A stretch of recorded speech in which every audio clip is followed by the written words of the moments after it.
A very good evening to all of you. My name is Rakesh Rauta and I welcome all of you to English by Rakesh Rauta.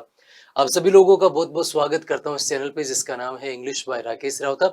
सबसे पहले आप इस channel को subscribe कीजिए, ये जो video इसको लाइक कीजिए और अपने दोस्तों में इस वीडियो को शेयर कीजिए ताकि ये जो हम यहाँ पे टॉपिक पढ़ रहे हैं ये सभी लोगों के पास पहुंच पाए। देखिए, हम लगातार काफी महत्वपूर्ण एक टॉपिक है जिसके ऊपर हम बात करें और यहाँ इसका नाम है कन्फ्यूजेबल वर्ड्स, यानी किसी भी एग्जाम के अंदर आप जाते हो तो वहां पे इस टॉपिक से रिलेटेड क्वेश्चन आपको पूछे जाते हैं।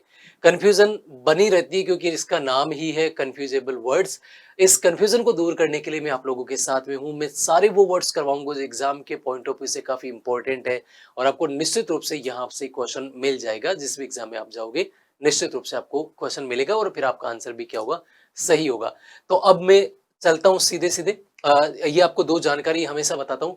इंस्टाग्राम का अकाउंट है राकेश रावता, जाके फॉलो कर सकते हो। कोई भी क्वेश्चन हो आप यहाँ पे पूछ सकते हो, आपको आंसर मिल जाएगा। टेलीग्राम का ग्रुप है इंग्लिश बाय राकेश रावता, जाके ज्वाइन कर सकते हो क्योंकि जितने भी हम टॉपिक्स पढ़ते हैं उनके तुरंत बाद उसकी पीडीएफ यहाँ पे डाल दी जाती है, तो आप यहाँ से डाउनलोड करके आराम से पढ़ सकते हो। अब देखो, मैं आगे चलता हूँ। आगे आपके पास में देखिए ये पहला क्वेश्चन आज के लिए, लेकिन अगर वैसे देखा जाए तो इस सीरीज के अंदर आपके पास में 61 नंबर क्वेश्चन है। That is the government spends more and more on prevention every year. तो क्राइम वाइज सिन क्या होगा? तो गवर्नमेंट रोकथाम के लिए काफी फंड है, वो क्या है, बिल्कुल स्पेंड करती है, मतलब काफी खर्चा करती है। किसके ऊपर खर्चा करती है, किसकी रोकथाम के लिए? क्राइम प्रिवेंशन होगा, या वाइस प्रिवेंशन होगा, या फिर सिन प्रिवेंशन होगा? क्या होगा सही आंसर? आपके पास में क्या है, आप सबको पता है तो काफी आसान है। देखिए, क्राइम, वाइस और सिन, इन तीनों का अंतर क्या? देखिए क्या है। क्राइम का मतलब होता है अपराध, अपराध यानी एक offence punishable by law. Crime का मतलब क्या है? एक ऐसा अपराध जिसके लिए जो पनिशेबल है, वो दंडनीय, कानून के द्वारा वो दंडनीय, उसको अपन क्राइम बोलते हैं। वाइस का मतलब क्या होता है? बुराई, जैसे इविल या इमोरल बिहेवियर। अगर कोई का किसी व्यक्ति का अनैतिक व्यवहार है, अनैतिक उसका व्यवहार है, तो वो उसकी बुराई है। हम कहते हैं ना कि इसके लिए सही बात होता है दुर्गुण। हम कहते हैं ना गुण और दुर्गुण होता है, तो दुर्गुण है ना वो वाइस होता है। जैसे grid is a terrible vice, कि लालच है वो क्या है, एक दुर्गुण है। और सिन का मतलब क्या होता है? पाप। और ये पाप कैसा होता है? एन ऑफेंस अगेंस्ट गॉड और ए रिलीजियस रूल।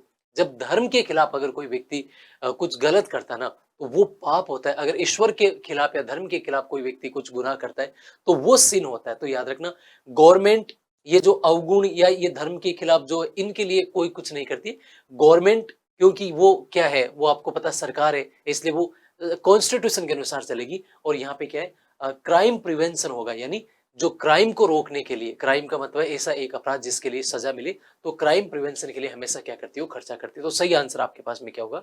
क्राइम होगा। अगला जो क्वेश्चन आपके पास में वो क्या लिखा हुआ है? You need to change your eating. You need to change your eating. आप जिस तरह से जो खाते हैं, अब उसकी हैबिट्स को चेंज करना है या कस्टम को चेंज करना है, ये आपको बताना है। You need to change your eating habits या ईटिंग कस्टम। सही आंसर क्या होगा, बताएंगे आप। उससे पहले आप देख लीजिए हैबिट क्या होता है। एक तो देखिए हॉबी होता है, एक हैबिट होता है, एक कस्टम होता है, तीनों में बड़ा अंतर होता है, ये समझना बहुत जरूरी है। देखो, हॉबी क्या होता है? हॉबी एक ऐसी चीज होती है जो जब आप फ्री होते हो और तो आपका मन करता है, आपको उसको उस चीज को करके प्लेजर मिलता है, उसके, आपको ऐसा नहीं है कि उसको करने से आपको पैसा मिलता है, बस आपको एक प्लेजर मिलता है, आपको आनंद आता है। तो आनंद के लिए जब आप कोई काम करते हो किसी खाली समय में बैठ के, वो तो हॉबी होता है।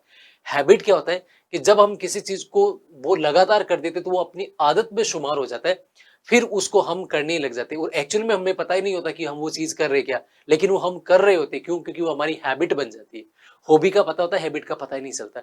कस्टम क्या होता है? कोई प्रथा या रिवाज होती है जो सोसाइटी, समाज के द्वारा स्थापित की जाती है। तो देखिए, हैबिट का मतलब है a thing that you do often, एक ऐसी चीज जो आप प्राय करते हो, and almost without thinking, even बिना सोचे। क्यों? क्योंकि हमें पता ही नहीं चलता। कहते ना कि आपकी तो आदत खराब है, तो बोले कि मेरी आदत कैसे खराब है, मतलब आपको पता ही नहीं है आप क्या कर रहे हो, लेकिन लोग उसको ऑब्जर्व करके कहते हैं कि आपकी तो आदत खराब है। तो याद रखना, हैबिट क्या होती है? आप इतना ऑफन ट्राई करते हो, आपको इवन पता भी नहीं चलता कि आप कर रहे हो, लेकिन वो आपकी हैबिट बन जाती है। और कस्टम का मतलब होता है यूजुअल प्रैक्टिस, यानी प्रथा या रिवाज जो समाज के द्वारा स्थापित होता है। जैसे देखिए, it is the custom in that country, उस कंट्री में एक कस्टम है क्या, फॉर वुमन महिलाओं के लिए टू मैरी यंग कि वो मतलब क्या है, सोसाइटी में इस तरह का उन्होंने बना रखा कि यंग होती है तभी उनकी क्या कर देती, शादी वादी करके उनको विदा कर दिया जाता, तो वो कस्टम उनकी हैबिट नहीं। तो खाना खाने की तो व्यक्ति की क्या हैबिट होती है, कस्टम प्रथा थोड़ी होगी। तो याद रखना ईटिंग हैबिट्स होगी, सही आंसर ऑप्शन ए होगा।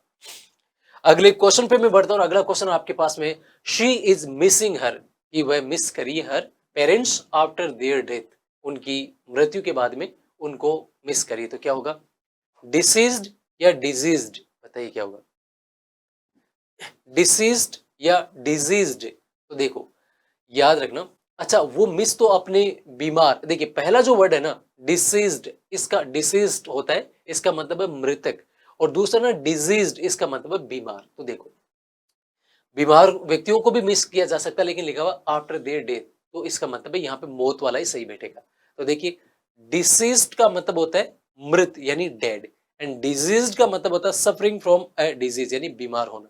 तो यहाँ पे सही आंसर क्या होगा, ऑप्शन ए होगा डिसीज्ड। देखिए द डिजीज्ड मैन, देखिए यहाँ पे डिजीज है मतलब बीमार व्यक्ति, the diseased man came to hospital for treatment, तो ट्रीटमेंट इलाज के लिए जो बीमार व्यक्ति वो हॉस्पिटल आए। तो सही आंसर आपके पास में इस सवाल के अनुसार देखा जाए तो ऑप्शन ए आपका यहाँ पे सही आंसर बैठेगा।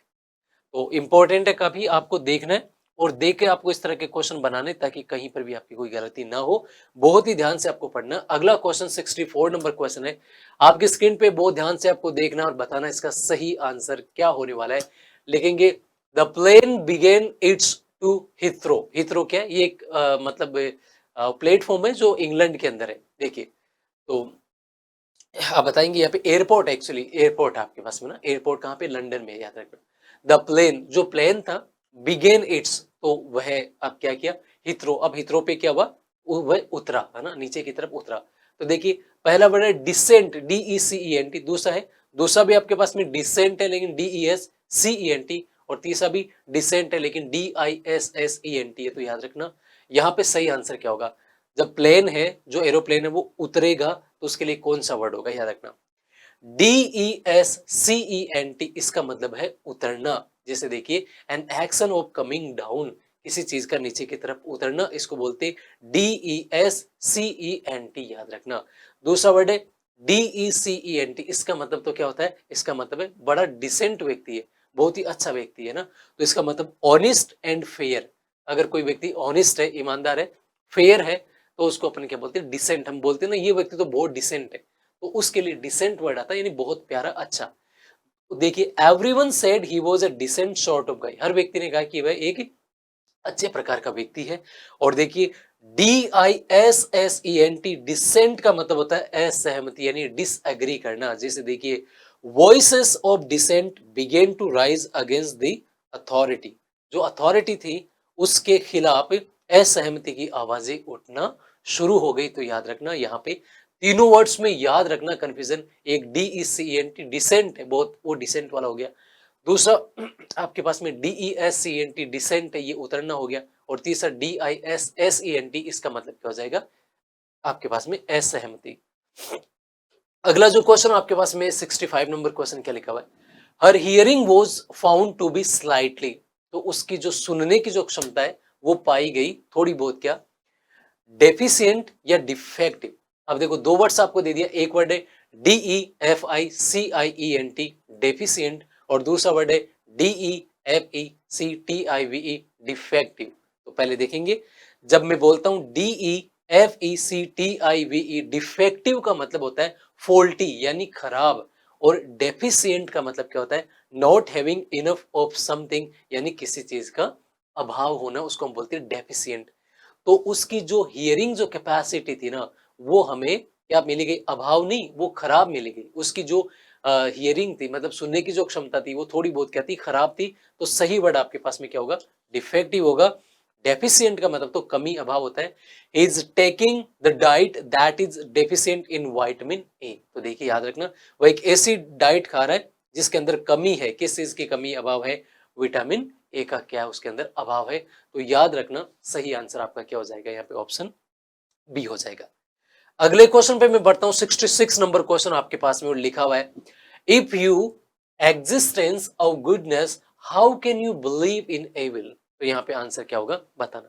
पहले सेंटेंस को समझेंगे और उसके बाद में बताएंगे आंसर क्या होने वाला है। आप आराम से देख सकते हो, आराम से देखकर और आप आंसर बता सकते हो। इवल का मतलब क्या होता है बुराई, गुडनेस का मतलब क्या अच्छा इवल। तो देखिए if you the existence of goodness यानी अगर आप अच्छाई के अस्तित्व को नकार देते हो तो आप फिर बुराई के अंदर कैसे विश्वास करोगे, क्योंकि जब मतलब अगर आपको बुराई तभी तो नजर आएगी ना क्योंकि कुछ जगह अच्छाई भी है। अगर हर जगह बुराई भी है तो फिर आप अच्छाई का आकलन नहीं कर सकते, और हर जगह अच्छाई है तो फिर आप बुराई का आकलन नहीं कर सकते। तो देखिए पहला वर्ड है रिफ्यूज, एग्जिस्टेंस ऑफ गुडनेस यानी अच्छाई का जो अस्तित्व है उसको आप रिफ्यूज करोगे या डिनाई करोगे। बहुत ध्यान से समझना देखो क्या है।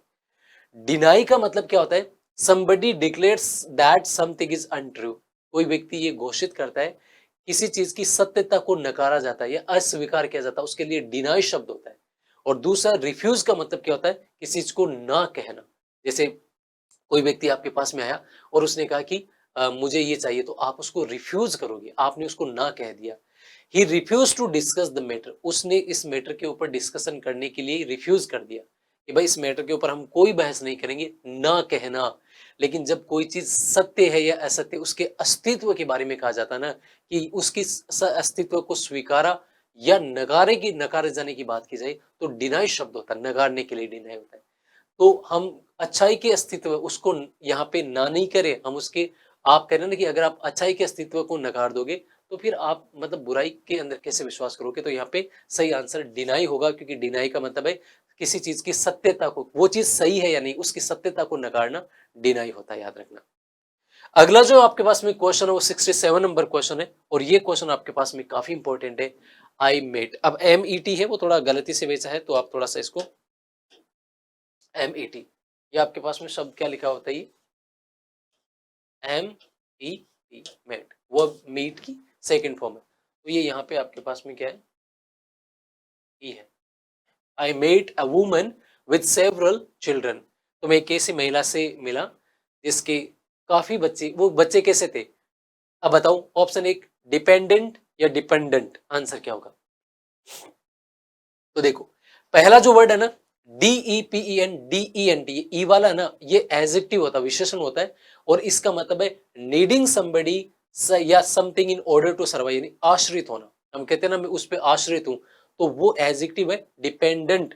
और डिपेंडेंट ये जब ए लग जाता है ना ये नाउन बन जाता है, और इसका पूरा मतलब होता है आश्रित व्यक्ति। तो याद रखना जब डिपेंडेंट होता है तो इसका मतलब तो आश्रित होता है, लेकिन ए लग जाता है ना DEPENDENT, इसका मतलब आश्रित व्यक्ति हो जाता है। तो देखिए चिल्ड्रन है तो आश्रित बच्चे होगा, तो सही आंसर आपका क्या होगा, डिपेंडेंट होगा। क्यों, क्योंकि DEPENDENT इसका मतलब तो आश्रित व्यक्ति हो जाएगा, और हमें बच्चों का तो ऑलरेडी उल्लेख है तो हमें आश्रित शब्द चाहिए, और आश्रित शब्द के लिए जो एडजेक्टिव है वो DEPENDENT होता है, ANT नहीं होता है। जैसे देखिए ही ऑलवेज हेल्प्स द डिपेंडेंट्स, वह हमेशा आश्रित व्यक्तियों की मदद करता है। तो याद रखना DEPENDENT आ जाए तो इसका मतलब केवल होता है आश्रित, किसी के ऊपर निर्भर रहने वाला। और जब DEPENDENT आ जाए तो इसका मतलब होता है आश्रित व्यक्ति। तो याद रखना एग्जाम्पल भी यहाँ पे दे रखा है, ऑप्शन बी आपका सही आंसर हो जाएगा। मैं अगले क्वेश्चन पे बढ़ता हूं जो आपके पास में लिखा हुआ है। अगला क्वेश्चन 68 नंबर क्वेश्चन क्या लिखा हुआ है, न्यू कार्स स्टार्ट टू, नई कारें वो क्या स्टार्ट मतलब बिल्कुल स्टार्ट हो जाती है, कैसे क्या शुरू हो जाता बताइए। As soon as they are on the road, जैसे ही वो रोड के ऊपर नई कारें आप खरीदते हो और जैसे आप उनको रोड पे लाते हो चलाने लगते हो तो वो क्या स्टार्ट हो जाता है, डेप्रिसिएट या डेप्रिकेट। अब बताइए जो नई कार्स की बात की जा रही है वो डेप्रिसिएट होगी या डेप्रिकेट होगी। तो पहला वर्ड आपके पास में क्या है, डेप्रिसिएट, और दूसरा वर्ड है डेप्रिकेट। सही आंसर क्या होगा ये बताएंगे आप।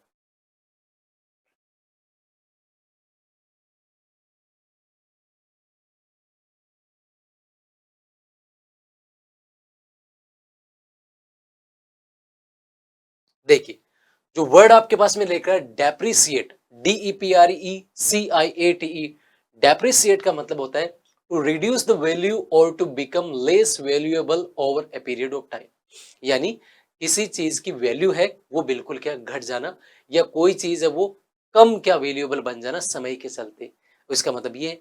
और हास्य जिसको अपन बोलते हैं। एंड डेप्रिकेट का मतलब क्या होता है, किसी चीज की निंदा करना, यानी किसी के प्रति अपन डिसअप्रूवल को एक्सप्रेस करना। जैसे देखिए, वी डेप्रिकेट, हम निंदा करते this use of company funds की, आप जो कंपनी फंड्स का जिस तरह से आप उपयोग करते हो फॉर पॉलिटिकल पर्पज, यानी राजनीतिक उद्देश्यों के लिए आप जो कंपनी फंड्स का यूज कर रहे हो ना, उस चीज की हम निंदा करते, डेप्रिकेट होगा। लेकिन नई कारें जैसे ही मार्केट के अंदर आती है, रोड्स पे चलने लगती है, तो फिर उनकी क्या डेप्रिसिएट होना स्टार्ट कर जाती है। उनकी जो वैल्यू है वो लेस वैल्यूएबल होने लग जाती है, उनकी वैल्यू है वो रिड्यूस यानी घटने लग जाती है। तो सही वर्ड आपके पास में क्या होगा, डेप्रिसिएट होगा, याद रख, डेप्रिकेट नहीं होगा।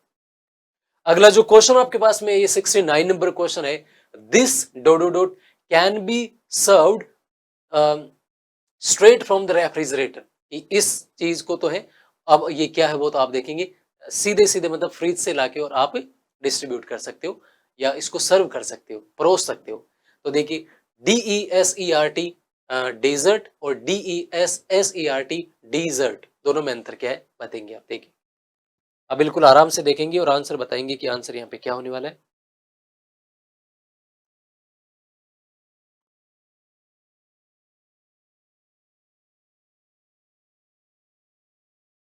जी बिल्कुल, देखिए, तो DESERT डेजर्ट, इसका मतलब है दो चीजें होते हैं, डेजर्ट रेगिस्तान भी होता है और ये नाउन भी होता है, वर्ब भी होता है। जब ये नाउन होता है इसका मतलब रेगिस्तान होता है। A large area of land, यानी जमीन का एक बड़ा भूभाग, दैट हैज लिटिल वाटर, जिसके पास न के बराबर पानी है और इसी तरह से प्लांट्स है। और जब ये वर्ब होता है तो इसका मतलब होता है छोड़ना। जैसे देखिए, सी वो डेजर्टेड, वह छोड़ दी गई, बाय हर हस्बैंड, यानी उसके हस्बैंड ने उसको त्याग दिया। लेकिन देखिए, डेजर्ट, DESSERT, इस डेजर्ट का मतलब होता है sweet food eaten at the end of the meal, यानी इसका मतलब है मीठा। जैसे आप खाना खाने के बाद में बोलते हो ना कुछ मीठा हो जाए, तो वो वाली स्थिति क्या होती है, डेजर्ट होती है, उसको अपन मिठाई बोलते हैं। तो याद रखना, यहाँ पर तो क्या है कि मिठाई की बात की, क्योंकि फ्रिज से आप कोई रेगिस्तान को थोड़ी उठाओगे। तो सही आंसर ऑप्शन बी हो जाएगा, डीजर्ट। याद रखना, काफी इंपॉर्टेंट है, कई बार पूछा जाता है। आगे वाले क्वेश्चन पे बढ़ते हैं। आज की क्लास का ये क्वेश्चन है आपके पास में, काफी इंपॉर्टेंट है। शी हर हेयर ब्लोन्ड, याद रखना इसका मतलब है सुनहरा। तो उसने अपने बालों को सुनहरा किया, ठीक है। तो DYED, अब डाई एंड डाई दोनों ही वर्ड है, ये सेकंड फॉर्म है क्योंकि पास्ट की बात है।